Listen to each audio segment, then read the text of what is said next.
আপনার কাছে জানতে চাচ্ছি কোন কোন আমলে হায়াত বাড়ে এবং যে আমলগুলোর কারণে হায়াত কমে যায়, মানে যে পাপগুলোর কারণে, এগুলোর ব্যাপারে আপনার কাছে জানতে চাচ্ছি। দেখেন, স্পেসিফিক এই হায়াত বাড়া বলতে হায়াতের বারাকাকে বোঝানো হয়। এমন না যে কাজগুলো করলে আপনি 500 বছর বাঁচবেন, না। নবীজি সাল্লাল্লাহু আলাইহি সাল্লাম বলেছেন, আমার উম্মত অধিকাংশ 60 বছরের নিচে হায়াত পাবে। এই জন্য মানুষ এখন দেখবেন যে অধিকাংশ 60 বছর আগেই স্ট্রোক করে মারা যাচ্ছে, তাই না? এখন হায়াত বাড়ে কোন আমলগুলোয়, এগুলো বললেই বুঝবেন যে কোন আমলগুলোয় কমে, কারণ এগুলো যারা করে না তাদের হায়াত কমে, হায়াতে বারাকা কমে যায়। অনেকে দেখবেন 22 বছর, 24 বছর, 30 বছর হায়াত পেয়ে এত বেশি কাজ করছে যে কাজগুলো একজন মানুষ 100 বছর হায়াত পেয়েও করতে পারে না। এটা বারাকা। হায়াতের মধ্যে বারাকা চাইবেন, হায়াতের মধ্যে বারাকা, এটা প্রত্যেকটি মানুষ চাইবেন। 1 নম্বর, ফাইদা যা আজালুহুম লা ইস্তাখিরুনা সাআতা ওয়া লা ইস্তাকদিমুন, যখন তাদের নির্ধারিত সময় এসে যাবে তখন তারা এক মুহূর্তও ছাতেও পারবে না, আবার আগাইতেও পারবে না। মানে আল্লাহ যখন ইশারা করবে তখন দুনিয়া থেকে চলে যেতে হবে। যদি হায়াত বাড়াইতে চান, মান আহাব্বা আইয়ুবসাতা লাহু ফি রিজকিহি ওয়া ইয়ানসাউ লাহু ফি আসারিহি ফালিয়াসিল রাহিমা, যে ব্যক্তি হায়াত বাড়াইতে চায়, প্রশস্ত করতে চায়, সে যেন আত্মীয়তার সম্পর্ক রক্ষা করে চলে। 1 নম্বর, আত্মীয়তার সম্পর্ক রক্ষা করতে হবে।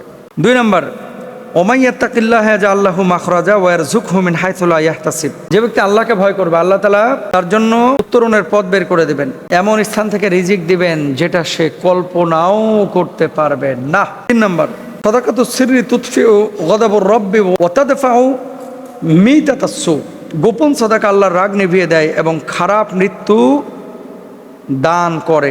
গোপন সাদাকা আল্লাহর রাগ নিভিয়ে দেয় এবং খারাপ মৃত্যু দূর করে, মানে খারাপ মৃত্যু থেকে তাকে রক্ষা করে। এরপর হচ্ছে পিতামাতার খেদমত কেউ যদি করে তাহলে আল্লাহ সুবহানাহু ওয়া তাআলা তার রিজকে এবং হায়াতে প্রশস্ততা দান করেন। ওয়াবিল ওয়ালিদাইনি ইহসানা। এরপরে কোরআনুল কারিমে আছে, ফাকুলতু আস্তাগফিরু রাব্বাকুম, বেশি বেশি ইস্তেগফার করো। ইস্তেগফার বেশি বেশি করলে ইউরসিলিস সামা আলাইকুম মিদরারা, তাই না? লা ফাতাহনা আলাইহিম বারাকাতিম মিনাস সামা, আসমান থেকে বারাকার দরওয়াজা আপনার জন্য উন্মুক্ত করে দেবে এবং আল্লাহ তাআলা আপনার রিজকে প্রশস্ততা দিবে ইনশাআল্লাহ। যে মানুষগুলো ফজরের নামাজের পরে ঘুমায়, এদের হায়াতের মধ্যে বারাকা থাকে না। এজন্য ফজরের নামাজের পরে ঘুমানো চেষ্টা করবেন না। ঘুমাবেন রাত্রে, রাতটাকে আল্লাহ তাআলা দিয়েছেন বিশ্রামের জন্য, ঘুমানোর জন্য, দিনকে দিয়েছেন কাজের জন্য। আপনার হায়াতটা কমায় দেয় কিন্তু চতুর্মুখী গুনাহ। এক শ্রেণীর মানুষ গুনাহ করেন আবার তওবা করেন, এটা আল্লাহ পছন্দ করেন যে ফিরে এসেছেন। আর এক শ্রেণীর মানুষ কন্টিনিউয়াস গুনাহ করছেন, গুনাহকে গুনাহই মনে করেন না, এদের হায়াত কমে যায়। জেনা ব্যভিচারের কারণে কিন্তু হায়াত কমে এবং হায়াতের প্রশস্ততা নষ্ট হয়। জেনা ব্যভিচার, যেগুলো জেনা করে এগুলো চেহারার মধ্যে আল্লাহ তাআলা ছাপ বসায় দেয়। দেখেন, এই জেনা করবেন না, ব্যভিচার করবেন না, বিয়ে করে ফেলেন। মদ, মাদক, নেশা এগুলো যারা করে, কুল্লু মুস্কিরিন হারাম, এদের হায়াত কমে যায়। আত্মীয়তার সম্পর্ক ছিন্ন করলে হায়াত কমে যায়।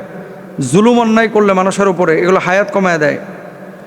নামাজ ত্যাগ করলে, ওয়ামুর আহলাকা বিসসালাত ওয়াসতাবির আলাইহা, নামাজ পড়েন প্রশস্ততা পাবেন, নামাজ ছাড়বেন প্রশস্ততা নষ্ট হয়ে যাবে।